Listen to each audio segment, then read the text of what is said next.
biar macam-macam aja Kak, biar banyak.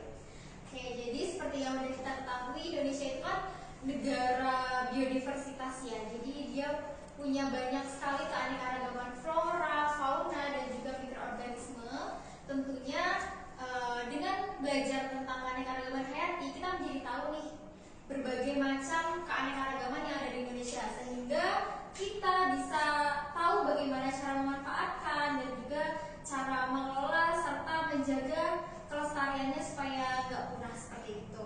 Nah, terkait dengan keanekaragaman hayati, kalian pernah nggak pergi ke pasar buah? Toko buah gitu pernah kan? Pernah dong. Nggak mungkin kan nggak pernah, kecuali kalau kalian hidupnya di hutan, mungkin nggak pernah ya, karena buahnya tinggal petik aja tuh. Nah, kalau di toko buah itu kan kita bisa melihat nih buah-buahan itu dikelompokkan berdasarkan nama-namanya. Kayak pisang dikelompokkan sama pisang, kemudian mangga dengan mangga, apel dengan apel. Tapi kalian pernah nggak ngeliat ada pisang, dia sama-sama pisang, tapi dikelompokkan lagi nih, ada pisang raja, pisang Ambon, pisang susu gitu. Kalian pernah lihat nggak?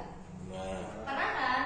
Nah, itu kira-kira kenapa sih kok sama-sama pisang, tapi dia masih dikelompokkan lagi? Itu kira-kira kenapa? Beda jenisnya Kak. Beda jenisnya, kemudian beda apanya lagi? Beda rasanya Kak. Beda rasa. Oke, ini juga ada kaitannya nih nanti dengan keanekaragaman hayati. Jadi memang karena berbeda jenisnya, berbeda bentuknya, tentunya juga berbeda varietasnya. Itu akan ada kaitannya dengan keanekaragaman hayati. Nah, apa itu keanekaragaman hayati? Ini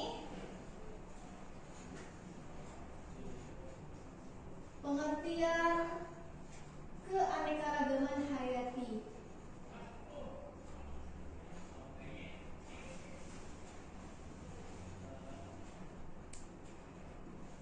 Jadi, keanekaragaman hayati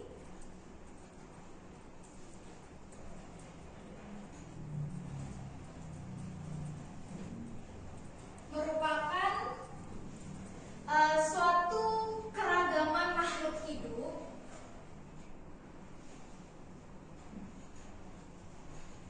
saya singkat MH gitu aja ya, yang ditunjukkan dengan adanya tadi perbedaan-perbedaan ukuran, variasinya, dan juga jenisnya, bahkan bisa dari morfologinya atau ciri-ciri lainnya, yang ditunjukkan dengan perbedaan variasi ukuran, kemudian jenis, kemudian bentuk, morfologi,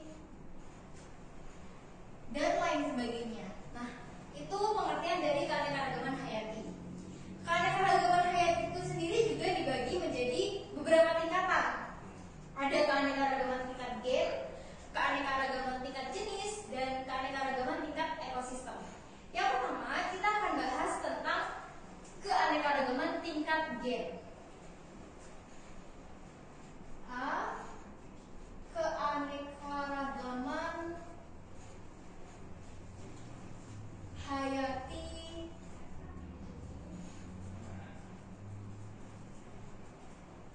tingkat gen. Nah, apa itu keanekaragaman hayati tingkat gen? Jadi merupakan variasi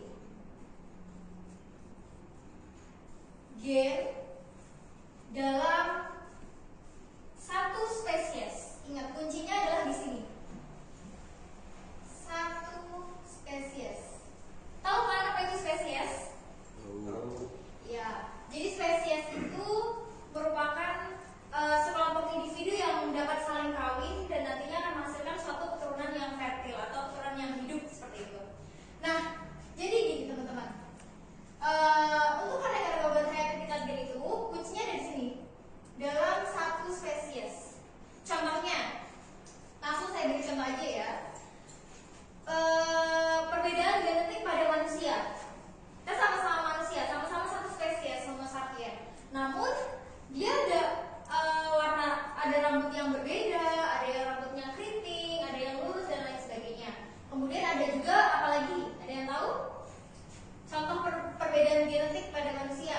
Warna bola mata. Warna bola mata bisa.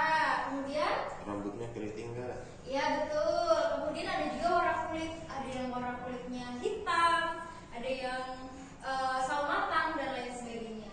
Jadi di sini untuk contohnya ada perbedaan genetik pada manusia.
Weber yang membagi Indonesia itu menjadi 3 bagian.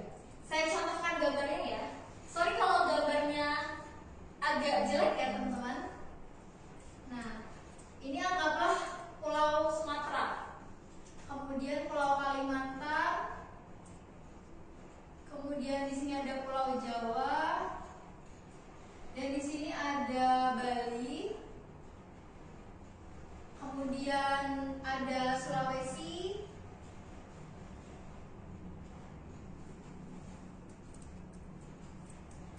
di sini ada Nusa Tenggara,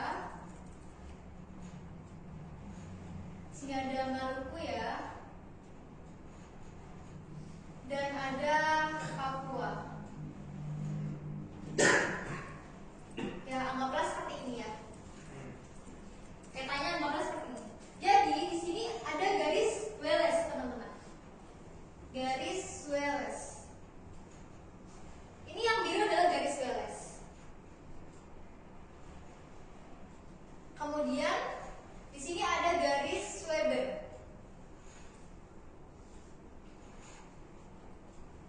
Sorry, ini warna merah aja ya biar kelihatan bedanya ya. Biar kalian bisa membedakan antara garis Wallace dan garis Weber. Yang ini adalah garis Weber. Nah, adanya garis ini menyebabkan Indonesia dibagi menjadi 3 bagian. Ini adalah untuk fauna tipe Asiatis. Kenapa Asiatis? Karena dia lebih dekat ke benua Asia. Ini adalah tipe Asiatis. Kemudian di sini yang tengah-tengah ini dia adalah tipe peralihan. Tipe peralihan. Dan yang ini tipe Australis. Kenapa? Karena dia lebih dekat ke benua Australia. Nah, tipe Asiatis ini tuh meliputi wilayah mana aja sih? Di sini ada wilayah apa nih? Pulau apa? Sumatera dong. Walaupun nggak mirip Pulau Sumatera, tapi anggaplah ini Sumatera ya. Terus di sini ada pulau apa? Kalimantan. Kemudian Jawa dan Bali. Jadi tipe Asiatis itu meliputi wilayah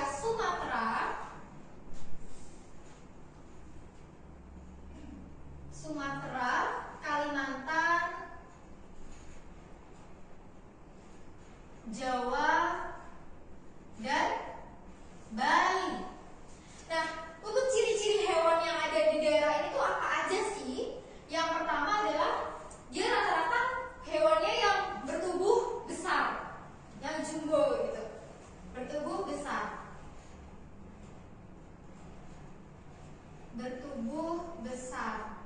Kemudian di sini juga ditemukan banyak sekali hewan-hewan primata atau kera, orangutan seperti itu ya. Ditemukan hewan primata. Ini tulisan saya jelas nggak sih dari situ? Jelas ya? Jelas.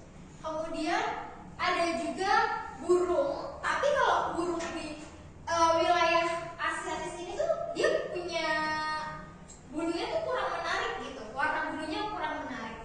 Jadi ciri yang selanjutnya adalah warna burung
Bali. Nah, ini adalah tipe-tipe hewan yang ada di Asiatis. Kemudian kalau yang di peralihan, ini saya geser agak ke sini ya, biar tempatnya agak luas. Oke. Ini yang pertama tipe Asiatis. Yang kedua tipe peralihan. Nah, ini ya yang tengah ini ya tipe peralihan ya. Tipe peralihan itu meliputi wilayah mana aja coba? Sulawesi dan Nusa Tenggara. Mau itu Nusa Tenggara Timur, Nusa Tenggara Barat, intinya Nusa Tenggara gitu ya. Dan Nusa Tenggara. Nah, untuk tipe-tipe hewannya itu seperti apa sih kalau di Sulawesi dan Nusa Tenggara ini? Dia itu kebanyakan adalah hewan-hewan endemik, teman-teman. Jadi, untuk ciri berikutnya adalah terdiri atas hewan endemik. Contoh hewan endemik apa coba? Komodo, betul banget. Contohnya ada komodo. Kemudian ada apa lagi? Kalau yang mamalianya, komodo kan reptil nih. Kalau yang mamalianya apa? Anoa, benar. Oke. Ada lagi? Babi rusa itu juga hewan endemik ya teman-teman. Nah, oke. Nah, ini contoh tipe yang ada di peralihan ini, yang ada di tengah-tengah ini. Kemudian selanjutnya, ini ada tipe Australis. Ini nomor 3 ya teman-teman. Tipe Australis itu meliputi wilayah mana aja? Dan Papua. Tipe Australis meliputi wilayah Kepulauan Maluku, anggap saja Maluku, dan Papua. Nah, untuk hewan yang ada di Maluku dan Papua itu dia berbanding terbalik nih dengan yang tipe Asiatis. Apa coba perbedaannya? Kalau di Asiatis kan dia bertubuh besar, tapi kalau di Australis berarti apa? Bertubuh kecil. Berarti kalau kayak saya ini cocoknya tipe Australis ya, karena saya kecil gitu. Bertubuh kecil. Kemudian dia juga ditemukan hewan berkantong. Oke. Mamalia berkantung.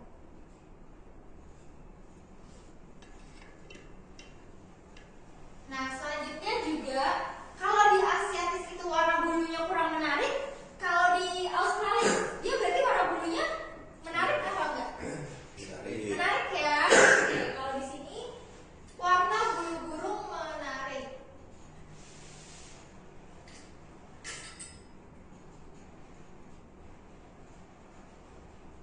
Nah, contohnya apa nih hewan yang bertubuh kecil?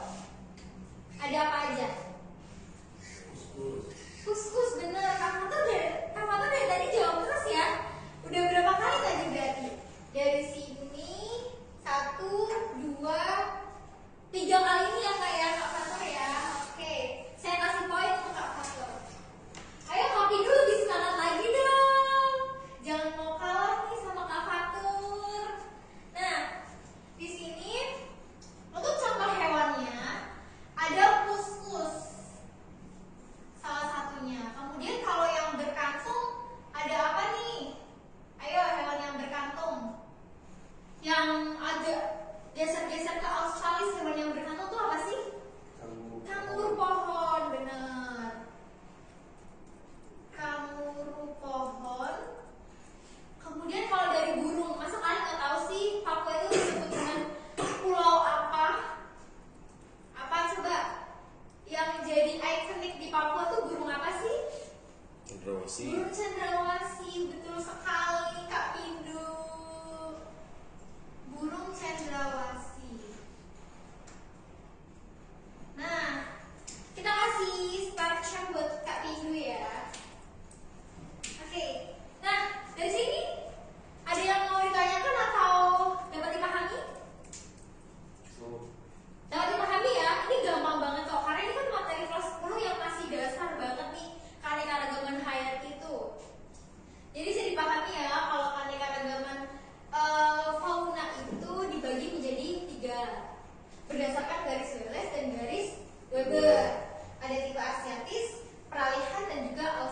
dan ini ada ciri-cirinya. Masing-masing daerah pasti dia punya keragaman ciri-ciri yang berbeda karena dia punya kondisi alam yang juga berbeda. Nah, kalau saya nulis di sini masih kelihatan nggak ya kira-kira? Masih ya.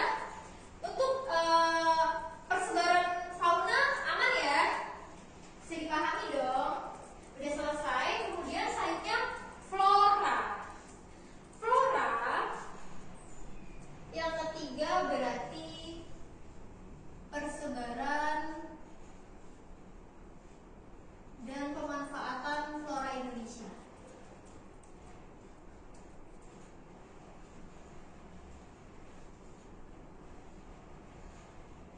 Nah, flora juga nggak beda jauh nih dengan fauna. Flora juga dia dibagi jadi 3 wilayah dong. Ada wilayah Indonesia Barat, Indonesia Tengah, dan Indonesia Timur. Kita bahas dulu yang pertama tipe flora yang ada di Indonesia Barat. Sini nomor yang A, flora Indonesia Barat. Ada apa aja sih? Jadi flora Indonesia Barat itu sama. Ada wilayah Sumatera, Kalimantan, Jawa, dan Bali. Ada wilayah Sumatera, Kalimantan, Jawa, dan Bali. Nah, cirinya adalah hutan hujan di wilayah Indonesia Barat itu dia lebih tinggi gitu. Suhunya untuk curah hujannya lebih tinggi. Berarti di sini curah hujan tinggi.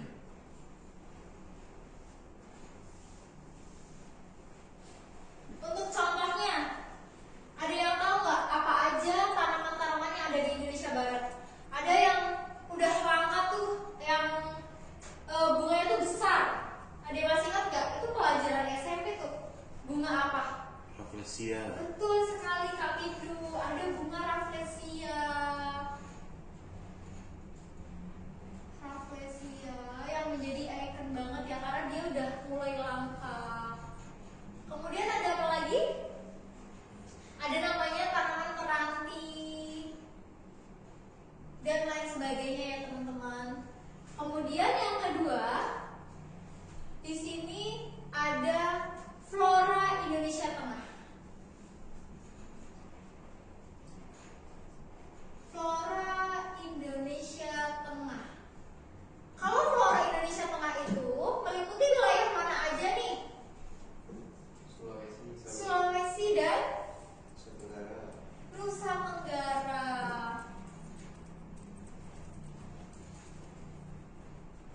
Nusa Tenggara. Kalau di wilayah Indonesia Tengah itu dia curah hujannya relatif lebih rendah.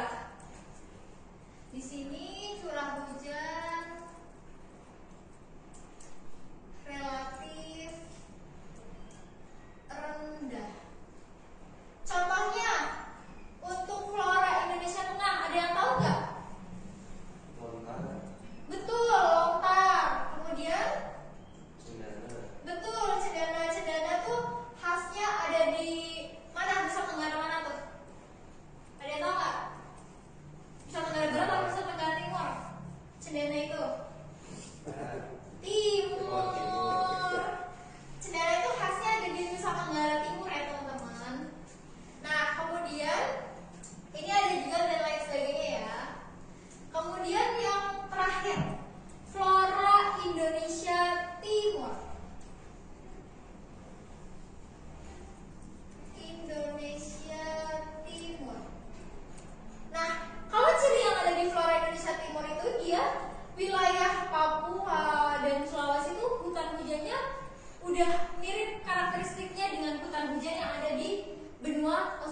Dari Tepung apa?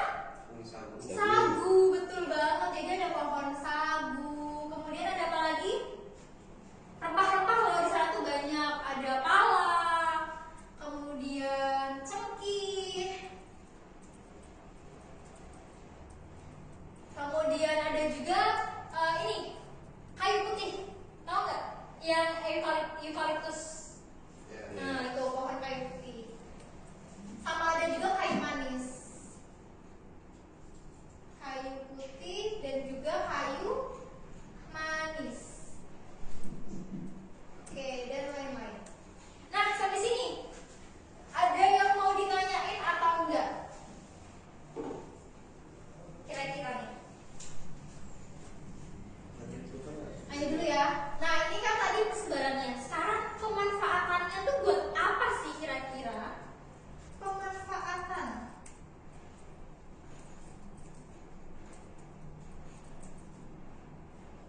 Coba makanan itu kalau misal kalian makan sayur bayam,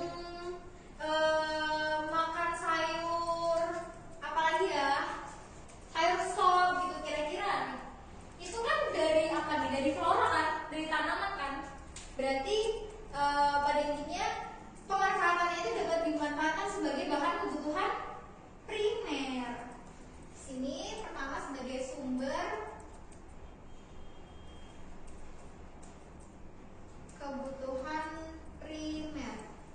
Kebutuhan primer itu ada apa aja? Coba saya tanya. Masih ingat nggak kalian? Pangan. Pangan, kemudian Papan. papan, kemudian casan. apa kan? Casan. Casan, Sana pangan casan enggak? sandang, pangan, papan. Ya. Oke, casan juga penting ya buat Gensi. Ya cuma Gensi aja sih, semua butuh casan. Nah, kira-kira kalau pangan kan banyak nih. Kalau untuk papan, kira-kira apa sih tanaman apa yang bisa dijadiin sebagai tempat tinggal ataupun untuk sandang? Kira-kira tanaman apa nih? Kulit. Kulit itu bisa dijadiin baju ya zaman dulu ya. Kemudian juga apa lagi? Ada lagi? Jati. Kayu jati juga bisa dibikin rumah, buat tembok-tembok rumah kan biasanya zaman dulu masih pakai kayu jati kan. Nah, selain untuk kebutuhan primer, dia juga digunakan sebagai sumber obat-obatan, teman-teman. Coba, tanaman apa sih yang bisa dipakai buat obat-obatan? Banyak banget obat-obatan tradisional. Contohnya, Jahe. jahe buat apa nih Kak Pindu? Buat itu nggak enak badan kan? Iya, kalau masuk angin ya. Kalau masuk angin kalian bikin wedang jahe kan enak kan itu kan. Nah, ini sebagai sumber obat dan kosmetik juga bisa. Nah, kemudian yang ketiga, jadikan sebagai sumber apa lagi? Ada yang tahu? Biasanya nih bunga-bungaan, bunga mawar, melati itu biasanya dipakai buat apa? Orang meninggal. Orang meninggal bisa. Kemudian bisa untuk apa lagi? Kalau bunga kamboja misal di Bali, budaya ya, berarti sebagai aspek budaya dan agama. Aspek budaya dan agama. Kemudian yang keempat, dia juga sebagai sumber plasma nuva.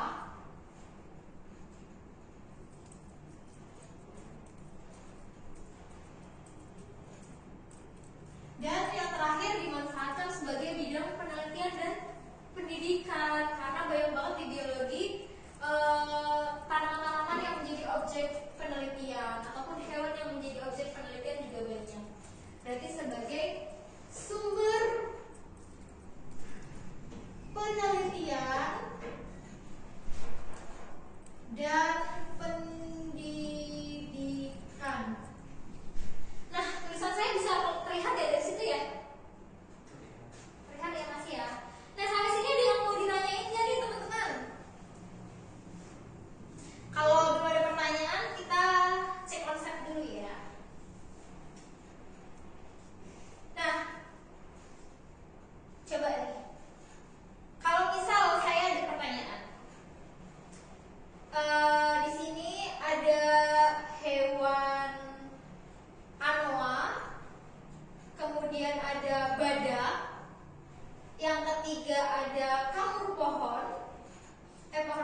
jadi hutan begitu turun ke pemukiman warga. Kalian pernah menyaksikan kejadian itu nggak? Atau kalian lihat berita di TV gitu, kira-kira pernah nggak? Nah, Pernah ya? Itu kira-kira kenapa ya? Kok bisa sih hewan-hewan itu pada ke pemukiman warga tuh kira-kira kenapa? Penyebabnya tuh apa ya? Coba Kak Fatur atau Kak Pindu ada yang tahu? Ini sambil saya hapus ya.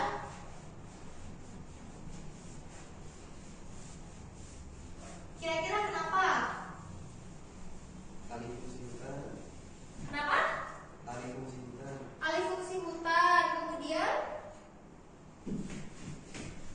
jadi pada intinya hewan-hewan itu turun ke pemukiman karena dia merasa bahwa tempat tinggal mereka itu tuh udah nggak aman. Tempat tinggal mereka itu udah terancam sehingga dia lari nih ke tempat-tempat baru dan mereka larinya ke pemukiman seperti itu. Jadi tentunya di sini ada berbagai macam ancaman yang dapat menyebabkan penurunan tingkat keanekaragaman hayati. Nanti akan saya berikan contoh-contohnya. Nah, saya harus taruh dulu di sini. Nomor berapa berarti? Nomor 4 ya. Faktor penurunan ke hati gitu ya. Nah, nih. Tadi kenapa hewan-hewan mereka tuh malah pada ke pemukiman gitu. Dari tempat tinggal mereka tuh kenapa gitu? Apa yang terjadi di sana? Jadi, hal itu dapat disebabkan oleh beberapa hal. Yang pertama, karena rusak atau hilangnya habitat. Habitat mereka bisa jadi karena kebakaran atau bahan makanan mereka udah habis karena keserakahan manusia seperti itu. Jadi yang pertama di sini adalah rusaknya atau hilangnya habitat. Kemudian yang kedua, kira-kira apa lagi nih penyebabnya? Kenapa keanekaragaman hayati itu bisa turun? Eksploitasi hewan. Betul. Contoh coba, kasih contoh hewan yang banyak sekali dieksploitasi oleh manusia. Monyet. Monyet. Kemudian apa lagi? Gajah juga ada ya, dia diambil gadingnya, diambil taringnya, itu kasihan banget ya teman-teman ya. Nah itulah pentingnya kita belajar keanekaragaman hayati supaya kita bisa tahu nih gimana cara menjaganya supaya nggak punah gitu, supaya tetap lestari. Eksploitasi hewan dan tumbuhan tertentu. Ya kan? Kadang manusia itu suka gitu ya, dia cuma mencari keuntungan semata tanpa melihat dampak lainnya gitu. Kemudian ada apa lagi? Industrialisasi pertanian. Benar, industrialisasi pertanian.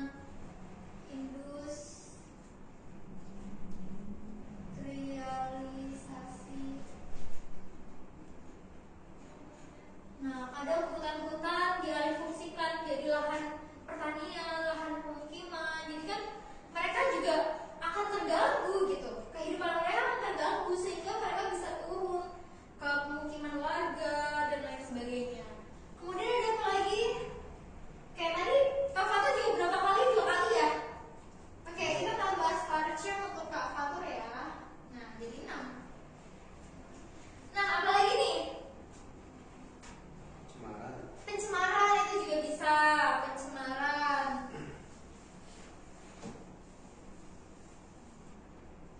Pencemaran dan juga ada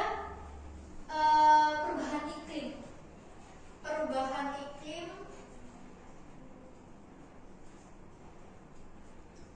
akibat dari global warming.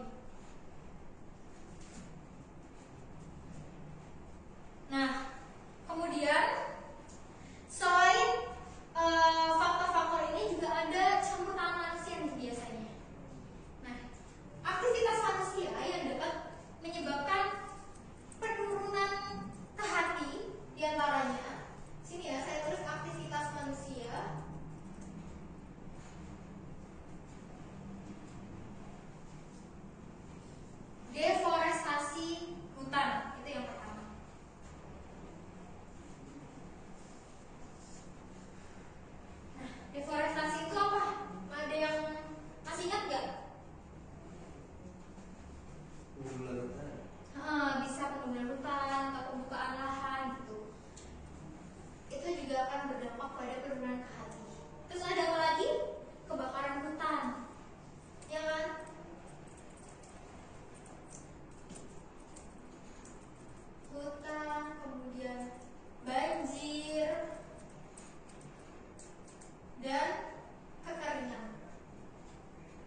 Eksploitasi kak. Eksploitasi. Kalau Kak Fatur gimana menurut Kak Fatur? Bisa jadi juga sumber penelitian dan pendidikan. Oke, jadi gini teman-teman. Selain adanya ancaman ini, juga ada yang namanya konservasi. Nah, ada yang tahu nggak apa sih itu konservasi? Kok bahasanya aneh-aneh banget? Ada yang tahu? Nggak ada? Jadi, konservasi itu merupakan upaya pengelolaan keanekaragaman hayati supaya tetap terjaga keberlanjutannya, kelestariannya, dan juga ketersediaannya gitu. Jadi itu dikelola secara bijaksana gitu. Ini sambil saya hapus ya.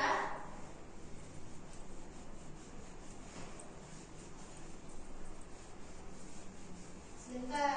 Nah, sudah bersih. Nah, yang kelima berarti ya. Jenis konservasi. Apa itu tadi konservasi? Ayo, masa baru diucapin udah lupa? Upaya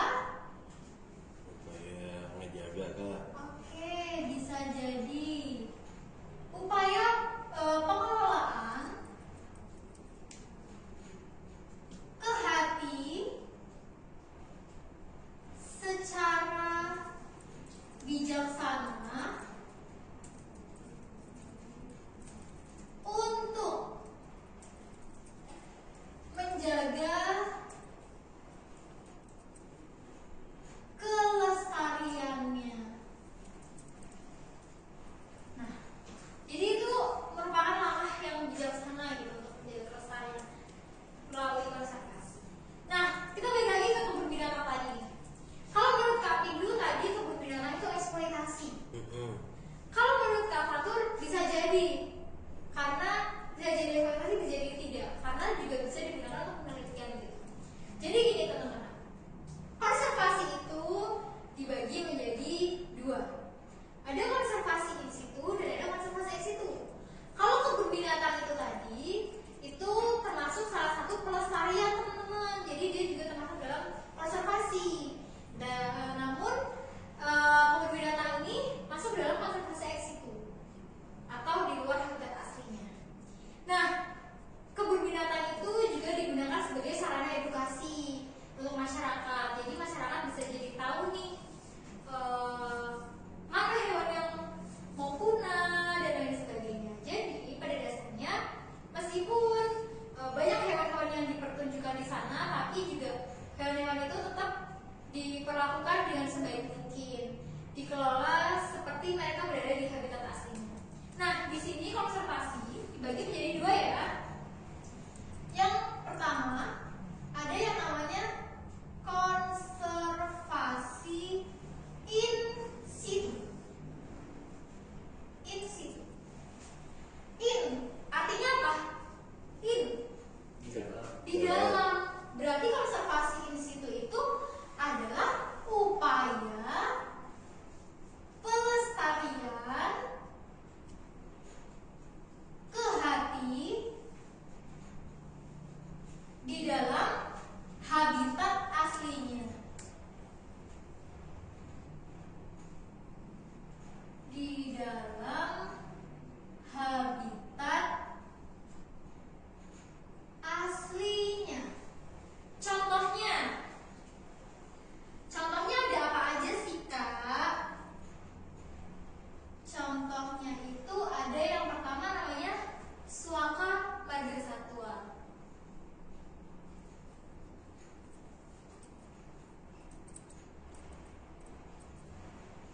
Yang kedua ada cagar alam.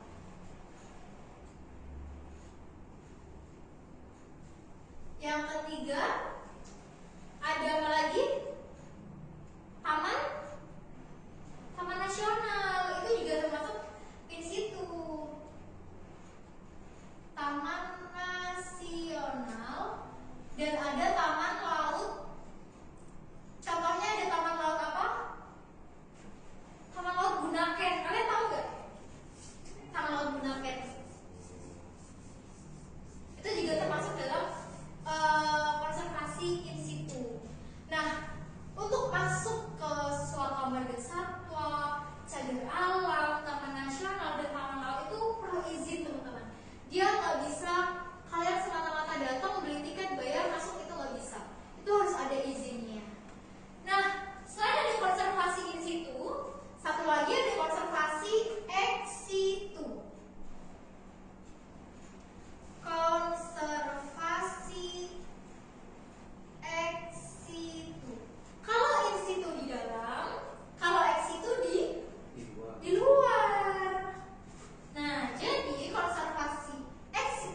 seperti kebun raya, kebun binatang, itu tuh kita lebih mudah untuk mengunjungi gitu.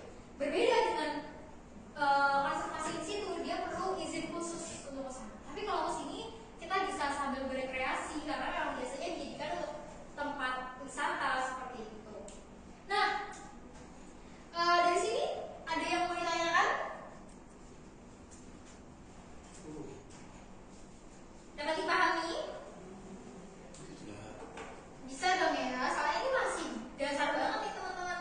Nah, sekarang saya mau ke soal selanjutnya.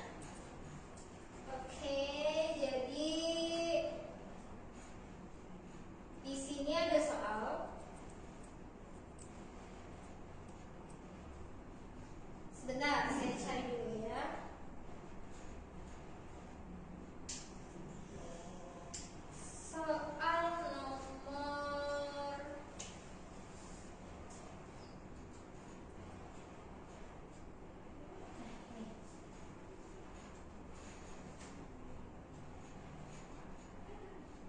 nih, jadi nomor halaman 31 nomor 2. Pernyataan yang tepat mengenai konservasi keanekaragaman hayati secara in situ dan ex situ adalah A. Pelestarian ex situ dilakukan di dalam habitat asli. B. Pelestarian in situ dapat dilakukan di luar habitat asli. C. Pelestarian in situ hanya dapat dilakukan melalui pembentukan taman nasional. D. Setuakan marga satwa dan cagar alam merupakan contoh dari pelestarian ex situ. Dan E. Kebun binatang dan kebun raya merupakan contoh dari pelestarian ex situ. Kira-kira yang mana nih jawabannya? Kak Fatur? Yang E. Yang E. Kenapa yang E? Karena kegiatan merupakan pelestarian di situ. Oke, betul banget Kak Fatur. Saya tambah starchernya 1 ya. Ayo.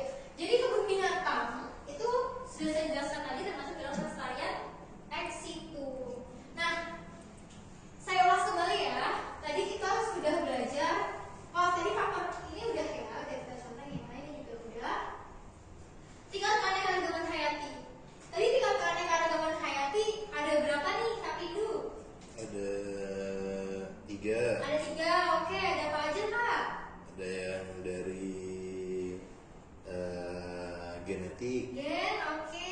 Kemudian Terus ada juga dari jenis oke. sama ekosistem. Oke, bagus Kak Pindu. Kita beri tepuk tangan untuk Kak Pindu. Kita kasih star share lagi ya untuk Kak Pindu ya. Kemudian yang kedua kita udah belajar persebaran fauna nih. Kalau fauna itu dibagi menjadi berapa nih Kak Fatur? Persebarannya? 3. Ada apa aja? Ada asiatis. Asiatis, Terus peralihan, terus sama Australis ya. Tadi berdasarkan ada garis Wallace dan garis Weber, itu harus diingat. Nah, setiap daerah juga dia punya kriteria yang berbeda-beda. Kemudian flora di Indonesia juga dibagi menjadi 3. Ada apa aja? Indonesia Barat, Oke, Indonesia Tengah, ya. Indonesia Timur. Indonesia Timur. Mereka juga punya ciri dan karakteristik yang berbeda-beda ya. Nah, kita kasih juga starship untuk Kak Fatur lagi. Kemudian selanjutnya faktor penurunannya juga ada beberapa faktor. Ada dari aktivitas manusia dan lain sebagainya. Itu yang menjadi ancaman-ancaman penyebab penurunan jumlah keanekaragaman hayati yang ada di Indonesia. Dan yang terakhir, ada jenis-jenis konservasi. Coba ada jenis apa aja dari Kapindu? Apa itu konservasi ex situ? Yang keluar Kak. Di luar ya, di luar habitat aslinya, konservasi ex situ. Contohnya ada apa aja Kapindu? Ragunan Kak, Ragunan. Ragunan, betul banget. Kapindu pernah ke Ragunan nggak? Pernah Pernah waktu ya? kecil. Waktu kecil. Sekarang masih Oke. kecil ya?